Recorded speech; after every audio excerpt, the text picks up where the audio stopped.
on urbannationradio.com. We are here live at the Charles H. Wright Museum of African American History in the city of Detroit. And it is J. Dilla Youth Foundation Day. And so we got a lot going on down here at the museum. A lot of young people, a lot of activities that are going on. So I'm excited to have with me today none other than photojournalist extraordinaire, Miss Monica Morgan. Welcome to my show. Thanks for being able to come. I really appreciate it. So we're going to talk about capturing that photo, and even since it's young people here, how did you journey from a child and coming into the field that you're doing and knowing that this is what you wanted to do? Well, let me tell you, it's not a journey that I had anticipated. I wanted to be an actress, and my mother said, I am not going to feed you for the rest of your life. You have to find something else to do. Wow. So then I decided, okay, I'm going to be a writer because I always loved to write. And then she said, well, William Shakespeare was discovered 100 years after his death, so you can do something else. I said, oh my goodness. So I kept thinking, and I decided I wanted to be a television producer. Well, I decided against that, because that was not the path I decided I wanted to take once I graduated from Wayne State. I started to write articles for the Michigan Chronicle. And initially they wouldn't pay for the articles, but they paid me for the photos. So I'm a capitalist. Yes. I said, wait a minute, I'm doing all this interviewing, pre-interviewing, going through sometimes writer's block. Yeah. And, I'm not getting paid for that, but I push a button and a photo comes out and I'm getting paid per image. Oh, wow. I said, well, I may need to, change this a little bit. So I started to do more photos and started to love it. Now, my grandfather was a photographer, really? But I had no desire until I started working with the Michigan Chronicle and just started doing more of it and got better at it. And that's how I eventually reached this point in my life. That's interesting to know that even that your writing and the article and all of that had no importance than the picture. That's deep. That's interesting. Front page coverage, Michigan Chronicle, when Governor Blanchard had his inauguration. Article all over, and the pictures was what they paid me for. But they ended up paying me later because of Al Dunbar, who was like a mentor to me.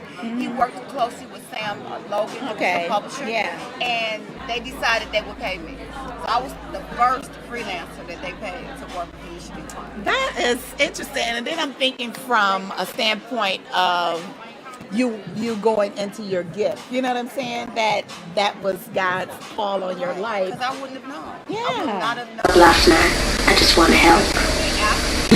But he's putting his about the single African American woman's perspective on dating.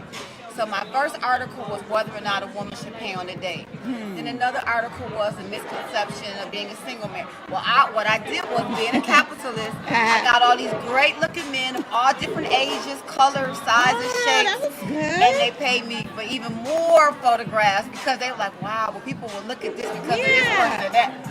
So it was all a business venture, more so. Wow. And from a picture, here you are. That's interesting. To go forth tell people was in place. What a photojournalist do and what does it entail?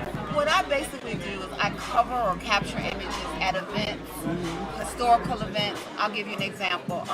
Nelson Mandela's inauguration. I was there. I was there the moment he was declared president.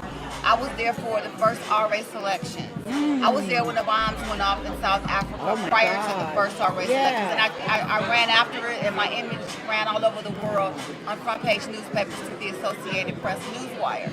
Well, what I do as a photojournalist, I tell the story through my images. I also add copy or write captions, stories. So the writing came into play. And then the acting ended up coming into play because I'm actually a shy person. But I become somewhat fearless when I pick up a camera. So that's how it all worked together. And I had no idea. That is so deep. And that's important for a young person that may be even struggling with trying to figure out or even trying 5 different things. Those different things could add up and mean something. It's God ordering the steps and leading you to the direction that you need to go without even thinking about it. That's beautiful. That is awesome. That is awesome. So, out of the photos that you've taken, kind of give our audience kind of capture of people who you've taken pictures of and that you can remember. I know it's a long list. I'll start with some of the older people. Okay. Some of the current. So Dizzy Gillespie, Cab Calloway, Lena Horne, Muhammad Ali. I went to his home and photographed him. He did magic. He's amazing. And that wasn't the first time. I photographed him many times.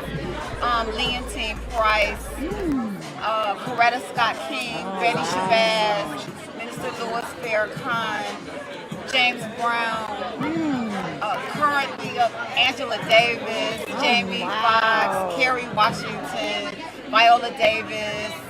The list goes on. And people, Eminem. I traveled with the Russell Simmons Hip Hop Summits. So I worked with Gabrielle Union. And then there were many sports figures. And it's been, I started in 1987. So there's been a myriad of people that I've had an opportunity to photograph. But one special person is Rosa Parks. I was her personal and official photographer. And again, I've even covered controversial people like Muammar Gaddafi, Fidel Castro. I probably covered over 120 heads of state today. Some of them in their own countries, documenting lifestyles. So like Robert Mugabe in Zimbabwe. I covered all the different things that were going on with the land issues there. I covered the refugee camps in Darfur. Wow. So there have been some dangers. I've covered Katrina, 9/11, Daniel Ortega, who was the former president of Nicaragua. Yeah. Oh my gosh, that's amazing to not only capture the photo, but even put yourself in that place. So we're gonna go to a commercial break, and when we come back, we're gonna talk more about being in that place of danger to capture a photo. So don't go anywhere. We'll be right back. So that's, oh my God, that is amazing. I don't know how you do this with all of this going on. Yeah, and I gotta. Put me in a radio station. It's quiet. I'm like, nobody will believe. Yeah. Like, whoa. Yeah, I kind of try to block it. Something I'm not proud to talk about, because at first this had me drinking cognac and smoking crack and smoking reefer, and now this same instrument got me giving God the highest praise. So I did a song on this project called Don't Let the Devil Ride. Y'all remember that song? Years ago I painted this thing, Don't let the devil ride. If you let him ride, he'll want to drive. Don't let him ride. So I blew my harp on there and I took some folk mind back. And let's go inside and check out and see what happened when we played it. Because something really went down on the inside. Before I got saved, I used to play the blues. I did. Some of y'all looking at me like, the blues? Some of y'all still got some Bobby Bland records and stuff. And y'all still, I used to, see, y'all going to repent. You talking about Johnny Taylor? Well, anyway, at the risk of losing some of y'all tonight, I used to play with B.B. King, and when I toured with him, he taught me how to blow that old harmonica. And tonight, I don't blow for the devil no more. I blows for Jesus. And I blow a little bit for Jesus. That's it.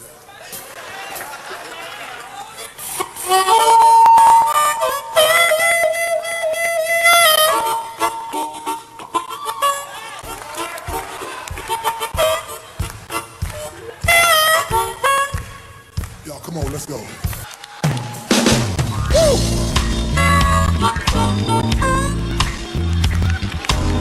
Why y'all looking at me like this? Everybody looking at me like this.